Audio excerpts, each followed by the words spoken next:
連休住職三木大雲です。本日もですね、前回に引き続き森脇健児さんに来ていただいております。どうぞよろしくお願いいたします。やる気元気、森脇健児でございます。よろしくお願いします。このね、そもそも、やる気元気森脇っていうののスタート地点って何ですか？これはスタートは松戸岡田の増田さんに言われたんですよ。もう森脇さんも東京に仕事行くときは短めで、バッてやったらテロップ出るんで、それでもう2秒でまとめてくださいと。なるほど。わかりました。言うて考えたら、テレビ見てたら、やる気元気、いわきって言われてるもんですか。これもらいや。そうなんですか。私逆やと思ってました。いえ、僕が勝手に撮ってるだけなんですよ。まあ、著作権ないですからね。まあ、そうですか。ギャグに著作権ないですから、ギャグではないですけどね。あ、そうですか。今どこ行っても言われますよ、台本に。やる気元気森脇。お願いします。マストでお願いします。何歩でもやる。いや、それ欲しいですもんね。で、ボクシングもされてましたもんね。やってましたね。一番忙しかったの東京時代の26、7、8ぐらいですね。あの時はもうボクシングジム行って、必死にやってましたね。なんか私もね、村田選手とかちょっと仲良くさせていただいてて。ほんで、村田選手の後輩の方がジムされてて、そこちょっと私も行ってたんですよ。そしたら、ちょっとそれ、ボクシング好きでやってるんですって言ったら、もう、すごい DM がいろいろ来まして、お坊さんがボクシングやってへんかとか、人の殴り合い見て楽しんでおかしいやないかって来たんですけど、崇高なもんじゃないですか。結構あれ本当に柔道、剣道とかと一緒でね、ボクシングも非常に憎しみをぶち合うわけじゃなくって、本当スポーツとしてのボクシングを、見ていただいたらまたちょっと変わるかなと思うんですけど、なんかちょっと、なんかイメージがね、あまり良くない。ボクササイズ言うてね、非常にそうですね。健康的にも、女性も今多いですからね。そうですよね。まあ僕はボクシングプッシュしますよ。やりたいという方は。やっぱり練習できるし、ダイエットになるし、まあ言うてみたら、強くもなれるし、強くなるってことは自信もできるし、まあ逆に人を殴ることに怖さを感じるからね。毎日練習してる人がこんだけいるわけやから、街で喧嘩なんか打ったら、毎日練習人に勝てるわけないんですよ。なるほど。で、そういうのもわかるからっていうので、非常に僕はお勧めしますね。私もだから、ボクシングを、人に結構私も勧めるんです。若い人たちですけど。で、勧める中で、ボクシングも、根幹となる部分って、精神的な根幹となる部分って、出過ぎてもダメじゃないですか。そうですね。ヒットアンドウェイやからね。そうですよね。ヒットアンドウェイとか、ジャブを打ち続けてしんどいけど、ジャブ打ち続けてチャンスを待って打つとかっていう風な、なんかこう人生が。そうですね、ありますね。あともボディが後に効いてくるとかね。そうですね。そうなんです。ジャブで距離取って、右ストレート、ドンと出し込むわ。バックステップからの左フック技術いるよとかね。なんか緻密な計算。ありますもんね。だからなんかちょっと暴力とは、ちょっと違うというふうに、ちょっと考えていただきたいなと思うのと、それと、やる気がまず、ジャブ、されてるとき、どうでしたっけ？やる気？元気森脇。これ、なんか、あるんですか？意味はないですね。ない別にないですね。なんかジャブで、まずやる気出しといて。それは考えたんだけど、またそれでやりますわ。やる気で考えて、元気でやって森脇。まあ、やめときますわ。でもね、最近やっぱり、なんかこんなばっかり言ってたら、偉いもんで街歩いたらお子さんから年配の方まで、そうですか。言うてきあります。小学生なんか最近僕のとこ来て、やる気元気盛り上げって言ってください言うから、やる気元気盛り上げありがとうございましただから、俺、猪木さんのビンタみたいなもんかな。なるほど。それがすごいのが、森脇さんぐらいになったら、いやもう、ごめんなさいとかって、いかはるかなと思うんですけど、本当に、日常、私もね、お付き合いさせていただく中でも、もう声かけられたら、完全にがっつり喋られますもんね。ねもうあんまり喋りすぎて向こうが、もう行かしてください言われる時あります。もう行かしてください。写真撮りやで。いや、もういいです言われて。まあでもやっぱり僕がね、若い頃とか芸能界入り前の時は、やっぱりミーハーじゃないですか。やっぱ有名になった方とお話してもらったら嬉しかったりするから、でこの世界入って売れてる人ほど、やっぱりそういうことやってはるのを見るじゃないですか。残ってる人ほど、はいはい。やっぱ謙虚にやっぱり売れる、残るにはこういうことだなっていうか、まあ逆にそういう人の方がかっこよく見えてたんだよね。はいはいはい、確かに。やるよりも、やってる人の方がかっこよく僕は見えたんだ。なるほど。そういうのは真似させてもらってますね。でも、バーンと行かれた時ってまだお若かったですか？若かったですね。おいくつぐらい？ 21歳ぐらいで、21。月金の帯やってましたね。最初帯やったの19か。夕方の？あれが21ですね。ザマカンカン。21ですか、あの時。はい、東京行って24、5。夢がもりもりがあの辺ですね。そうですか。早かったんですね。全然天狗になることなく。でも周りがつけてくるんですよ、周りがつけてくるから、自分ではそういう気持ちないんですけどね。周りがつけてくるっていうのはやっぱりこう裸の王様になっていくわけですよね。やっぱりすごいですねとか。仕事がこうあると。でもそういう人らはこう言うてくるけど、結局自分がこうなった時にはもう今ありませんからね。はいはいはい。もう、雲の子を散らすっていうやつやから。でもやっぱりこういうのがあるから芸能界ですから。まあ確かに仕事がなくなってからの方が勝負ですよね。なるほどね。なるほど。だから、あの時、わー言われてる時とか、ね、まあ、20代の時なんか、結構仕事を忙しくさせてもらってたけど、ザ芸能界のど真ん中にいた感じがしますけどね。今の方が楽しいですね。そうですか。はい。全然楽しい。あの時はなんかこう、新幹線ののぞみ乗ってるいう感じしますけど、今普通にこう、京阪電車乗ってる感じしますよね。京阪電車準急みたいにね。平方からは全部各駅停車でして、みたいな。ちょっとよく意味わかんないですけど。そうですか。ゆっくり人生を。そう、まあ、ちょっと飛ばすけども、ごめんね、茅島、森正治は飛ばすでと。ごめん、大和田も飛ばすでと。その代わりも、平方から、東北も止まる、鳥羽街道も止まるからっていう、ごめんやでっていう。一応配信が全世界に。全世界に言ってる。サーディカー、コプマカー、これタイ語ね。タイ語。グッパサタイ、ダイマイ。ナマステも全部入ってますから。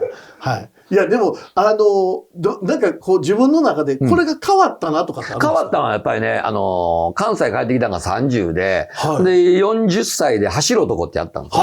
北海道の洞爺湖から、沖縄首里城まで走る。この番組が当たらなければもう引退だなっていう。なるほど。で、その10年前から、KBS 京都ローカルでラクラブっていうのを作ってて、で、ここのスタッフが、この走る男をやってもらえる。この走る男っていうのはローカルじゃないと。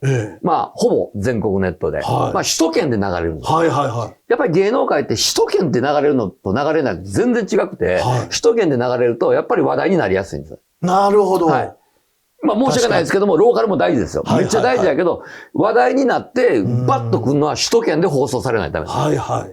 やっぱ首都圏で放送されるということでして、僕が消えて10年ぐらい経ってから森脇が走るっていう。で、ここでチームは京都ローカルでずっと作ってたチームだから、もう気心も知れてる。編集も分かってる。だからこれこけたら終わりやなっていうのはありましたけど、でも、走り出して、一歩も嘘つかないっていうのを自分で約束して、スタッフと約束して走る。何も起こらない時あるんですよ。走るだけやから。走るだけですからね。走るだけ。何がおもろいねんって話ですよ、これ。北海道から沖縄まで走るだけの番組ね。何がおもろいねん。途中いろいろ喋らはりますもんね。何が起こるかわからない。何も起こらない時あるんですよ。やっぱり普通何か面白い店がある、面白い人と出会う、ね、見たことない景色と会う、っていうのがあって。でも何にも起こらない時にね、その時に僕、ミキさんね、その時に素直な心、謙虚な態度、感謝の気持ち、とにかく素直、謙虚、感謝、それを呪文のように唱えるんですよ。一歩一歩走りながら何か起こる。待てと。もう走れることに感謝やと。もう気持ちはもう素直にどけと。ね。でも、とにかく謙虚な態度、誰にあっても謙虚な態度。横柄な態度はあかん。愚痴はダメ。悪口ダメ。文句ダメ。不平不満ダメ。泣き言ダメ。とにかく全部に感謝しようと思ってやってると、前から嘘みたいにおもろいお店が出てきたり、なんかわけわからん人が出てきて、一緒に走らせてくださいって来たり。お、来たと思って。なるほど。この人が地元の人やから、村井さん、あそこ行ったら面白いお店あるんですよ。はいはいはい、なるほどなるほど。僕らには絶対入ってこない情報が、当時インターネットもまだ全然発達してない時やったから、連れてってや。なるほど。温泉終わったら、あそこ温泉あるんで、一緒に入ろうよって一緒に入ったよ。やっぱそういうところで、テレビ見てる人が、これお前ガチンコでやってんなって。僕らもやっぱり表情出ますからね。やっぱりその時にやっぱり、素直、謙虚、感謝って呪文のように唱えながら、やっていきましたね。で、僕いつもなんか、よう泣いてたんですよ。番組で。よう泣くんですよ。で、なんであんだけ涙が出てたか言ったら、あ、俺今日、こんだけうまいこと言ったから、あ、芸能界残れると思って。僕芸能界まだ残れるわ、これで。っていう。だから多分その思いなんですよ。感動して。はい。もうやりながら、この番組スマッシュヒットすると思うんですよ。わかるんですよ。で、実際まあ、走りながら、見てるよ、言いながら走るな。ばー、涙が出てくる時に、僕まだ芸能界でこれ残れるわ。権利得たと思って。でもそれはなんか非常に自分の中では40歳の時に大きな潮目でしたね。なるほど。あの番組は。まあでも、いきなりスタッフがいまして、よろしくお願いします。じゃあやります。こんな企画ですっていう番組じゃなくて、10年間京都ローカルで作ったスタッフやから。そうですよね。それはありますわね。できたと思いますね。でもやっぱりなんか、今の話もそうなんですけど、よく、運のいい人悪い人。もう、やっぱり本当運のいい人とか、今幸せですっていう人って、やっぱり謙虚で、素直で。で、これ、お経には入和七時期っていう書き方されてるんですけど、入和七時期な人は、ちゃんと神様、仏様が助けますよ。で、それ以外の人でよくもう、神や仏なんかいないとか、なんでか聞いたら、俺、車乗りたいのに乗れへんもんとか、贅沢やったり、謙虚さがなかったりする人っていうのはやっぱりダメで、で、七時期っていうのを、一般的には正直って訳されるんですけど、実は七時期っていうのは、もう、馬鹿正直な人なんですよ。もう普通の正直者じゃなくってもう根っからの正直者というか、でもそれをね、私、森脇さんとお会いした時から、入和七時期な人ってこういう人なんやろうなっていう。だからなんか今お話聞いてて。入和。いやもう言えなかったらまた見てください。これ、文字出ますんでね。僕ね、だからね、ミキさんとかの話が、こう、好きで、僕は京都洛南高校やから、真言宗の高校3年間行って、まあ、授業に宗教っていう授業があるんですよ。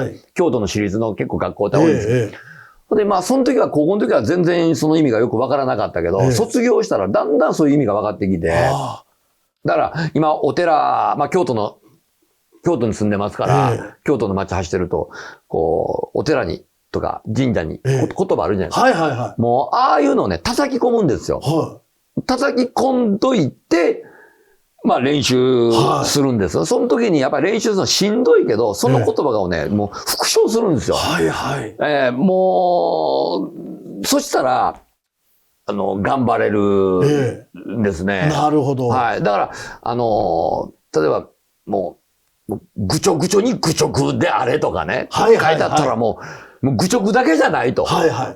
愚直に愚直であれ。よっしゃ、もう俺もう愚直だけではまだその最上級いかないとこれ勝てないねとか。なるほど。あと心が変われば態度が変わる。態度が変われば習慣が変わる。習慣が変われば人格が変わる。人格が変われば運命が変わる。運命が変われば人生が変わる。みたいなことをこう書いてると、ああ、そうやと。とにかく最初、ね、もう、どんどん自分を変えていかないと、うまいこといかない。人間はジャンプする前に必ずかがむ。あ、そうだ、もう今はもう、ね、ダメな時かもわからないけど、何もない寒い冬ほど下に下へと根を伸ばせ、やがて大きな花を咲かすとか、そういうことやなとか、覚えてはりますね。よう覚えてはるななんかそういうことを叩き込むんですよ。ほんなら、ああ、なんか、ちょっと頑張って、しんどいなっていう時でも、頑張れるんですよね。いや、だからなんか言葉の力ってすごいですよね。すごいと思います。ちなみにですけど、日めくりカレンダーを出してまして、いい言葉があるんで、またよかったら。また、小崎さんはないんですか、そういうの。ないですね。僕、やんの出していただいたらすごい。10個ぐらいしかないですからね。10個今もせいぜい出しましたからね。でも私も本当に貧乏な時があって、もう本当そんなに前の話じゃないんですけども、電気ガス水道止まる、もうゴミ箱あさって家族でご飯食べてるみたいな生活してた、で、今があって、その違いなんですかって言われたら、やっぱり今おっしゃるみたいに、自分の精神的な思いが変化することで、人生もやっぱり変わってきますからね。だからもうね、よく、例えば給料が20万だったら、やっぱ次40万欲しいなとか、やっぱり40万だったら次やっぱり60万欲しいなとか、やっぱりそういうふうに思っていたらキリないじゃないですか。そうですね。やっぱりもう僕はもう、キリがないから、欲にキリなし、地獄に底なしや思って。うまいな、すごい。これどっかの誰かからの言葉なんですか？森脇さんの言葉。お寺からパクりました。ありがとうございます。欲に切り出し、地獄に底なし。だから、もう、何々欲しい、何々したいとか言うたらもう切りないから、思って、ただ、もうそれは、ただ目標としてね、持っといたらええねん。それは言わずに、言わんでええと。自分の腹で、ぐっと思って、よし、やったるっていう。ただし、サボると地獄に底なしやから、地獄にサボるとどんどんとこう追っていくのが自分も経験しましたから、もうあんな経験するの嫌やから、やっぱり、そこは踏ん張らないといけないなっていうのはありますね。なるほど。なんかちょっとこの配信見てくださってる皆さんの中で、ちょうど今しんどいところにおられる方とかもおられると思うんですけども、やっぱり本当に、いつもおっしゃるみたいに、素直さと謙虚さ、これをもう本当に、持っていただくと運命本当に変わるんで、で、いやいや、今自分は素直にやってきたし、もう、謙虚にやってきたよっていう人でも、まだそれでも人生変わってない方は、もしかするとまだちょっと足りてないのかもしれませんよね。あとこの前ね、稲森さんの本読んだんですよ。稲森さん。京セラの名誉会長。稲森さんの本書いてて、ものすごく僕ね、来たんがね、ちゃんとしてる人は、真面目にちゃんと生きて正直にやってる人は、結果が出るのは、30年、40年かかるって書いてるんですよ。で、まあ、たまたま当たった人は、たまたま商売当たった人はいると。でも、やっぱり10年で崩れてると。これは私が見た、結果ですと。なるほど。だから今先生、水木さんおっしゃったように、今結果出なくても、ちゃんと信じたら、30年、40年か、僕読みながら、長いなぁと思ったけど、僕今年で芸歴40年なんですよ。俺40年経ってると思って。だからなんかそういうとこで、稲森さんの本から、なんかこうね、なんかこう、パワーもらったりしましたね。なるほど。だから結果出るのはそんなかかるんだってことだと思いますね。そうですね。よく、因が応報もそうなんですけど、因とがってすぐ出るんですよ。原因があって結果。お金持ちになりたい人は強盗に入れば、もうお金持ちですから。でもその報いが何年後かには逮捕されて、だから因が応報っていう、それに応じた報いが必ず最後にあって、この報いまで待てるかどうかで、多分昔の人は、家宝は寝て待てとかいう言葉があったのも、まあもうちょっと、これをやったからすぐ良くなるっていうことではないですからね。だから地道に長く、継続できるのが、人生のスペシャリストの、答えなのかなと。地味に地道にかっこよく。いいですね。これも地味に地道にかっこよく。ありがとうございます。かっこ悪いが続けていくとかっこいいと思ってね。僕それやってるんですよ。なるほど。すごい。もうかっこ悪いをずっと続けたら思って。でも、本当かっこいいですもんね。そうなんです本当に、テレビで、おちゃらけてられますけど、めちゃめちゃ人格者ですから、本当に、道で見かけたら、ぜひですね、森脇さんに声をかけていただいて、そんなみんな声かけないでも、やりますけど一緒に走っていっていただいて。お願いします。はい。ということで、今回も楽しいお話、勉強になるお話を聞かせていただきました。森脇健介さん、どうもありがとうございました。失礼します。